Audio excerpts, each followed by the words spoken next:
Hello friends, Lee here from TableTop Vase. Thanks for joining me. In this video, I thought we could hang out, have a fun sesh, and I'll share with you the top 3 things I see new vape enthusiasts doing wrong.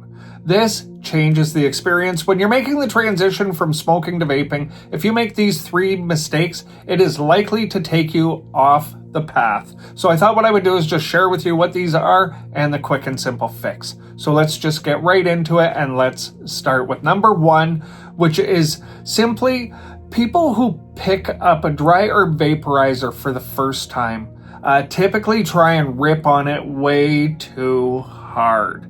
Okay, I've got my Solo 3 out today. I was already ripping on this actually when I decided to shoot this video, so I figured I'll use this as an example for this, and I have the Mighty Medic out. I figured I would use that as an example when I'm into the next thing. So let's go ahead and I'll show you exactly what I mean. So typically what people do, they pick up a vaporizer and then they want to just rip on it like insane.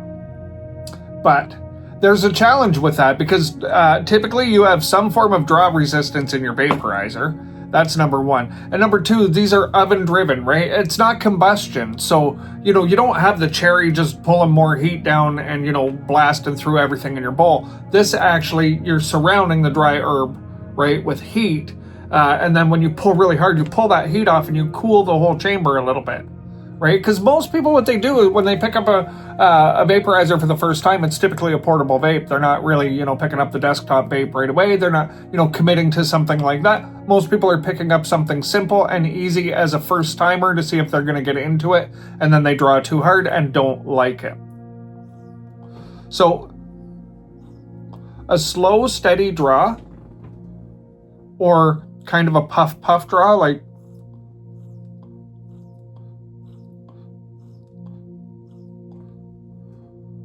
that, or nice, slow, steady stuff. You're gonna work with the vaporizer a whole lot in balance with the vaporizer if you're not ripping on it too hard. That's the whole point of that.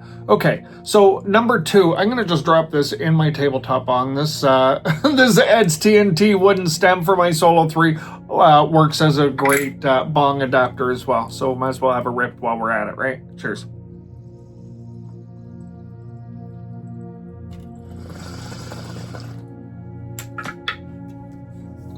Okay, number 2, grind and pack consistency. This one, people seem to get this one wrong all the time. Most people do one of 2 things. They either skip the grinding altogether, and it doesn't work out very well, or they go fine grind, and it's just too much grinding. We need to get somewhere in the middle. This is a cactus cutter. This is what I'm grinding with on a regular basis. Here's the size of the hole. Okay, so basically that is going to give me a grind that looks like this. Okay, so this is like a medium coarse grind.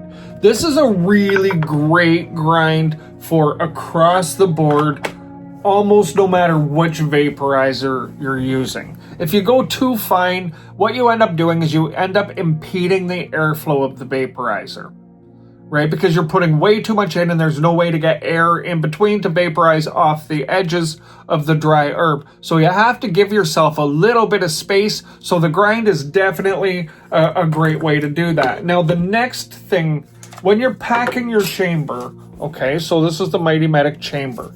When you pack it, here's what I would suggest. I'm just going to scoop this in gently. Okay, I'm not packing it at all at this point.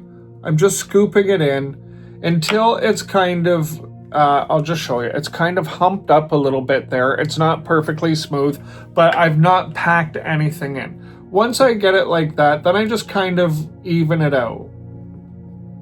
So what I'm getting in the end is I'm getting a fluffy pack, not jammed. Fluffy, not jammed. Okay, and this is really important because you want to get maximum airflow through your vaporizer while operating, are working with it, in the best way that makes sense for the vaporizer as well, right? You want to be in this balanced state with your vaporizer. Okay, next thing. This is the third thing, and this one is another big one because it changes the game too. Temperature extremes. People go one way or the other, typically either way too cool to get thick enough vapor to satisfy them, or they go right to the top temperature trying to get the smoke like vapor. Well, there's something in the middle there. Like if you start somewhere around 190 degrees or 375 Fahrenheit, right? So 190 Celsius, 375 Fahrenheit, in that range, and get to know that temperature before you move too much either way. And then try moving up, depending on, whether you're using Celsius or Fahrenheit, try jumping up 5 degrees Celsius or 10 degrees Fahrenheit and see how that works for you. And then do it again. And then try moving down as well off of that 190 or 375 mark. And what you're going to find is somewhere in the middle, not that far off of that mark one way or another, you're probably going to find your personal sweet spot. And that's what it's about. When people say, what's the best temperature to vape on? Well, the best temperature is your sweet spot, but you have to find it, right? As soon as you find it, you're like, oh, I got it. Okay, I understand now. So to me, that's a really important one, is getting started in that proper temperature range, which is middle of the road. Play around with it. 5 or 10 degrees either way.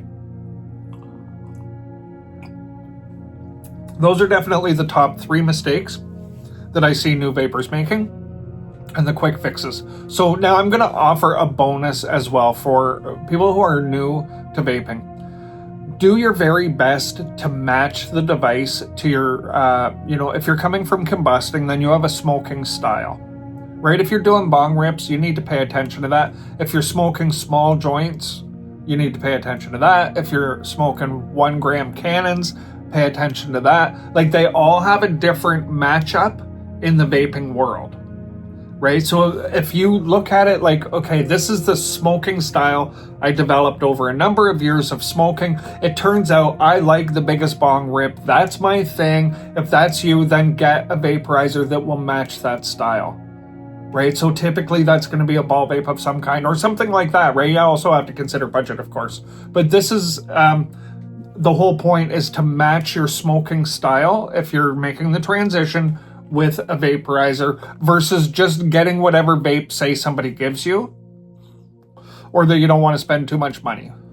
If you're going to move into vaping from smoking, if you make the commitment to doing it, you're going to find a way that's going to be satisfying if you're a smoker. Believe me, I was a very heavy smoker. It took me a while to get it transitioned. I mean, vaping was really new when I made the transition, and it took me a while to find my sweet spot. Once I did, yeah, I don't want to go back, that's for sure. And I was really happy that it worked out, that I kind of got locked into vaping.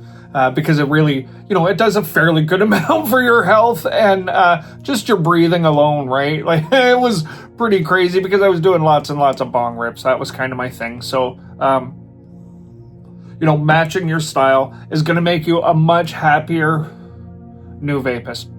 All right, my friends, that's it. It was just a real quick one today. I just wanted to share those three mistakes that new vape enthusiasts are making with the correction and that one bonus.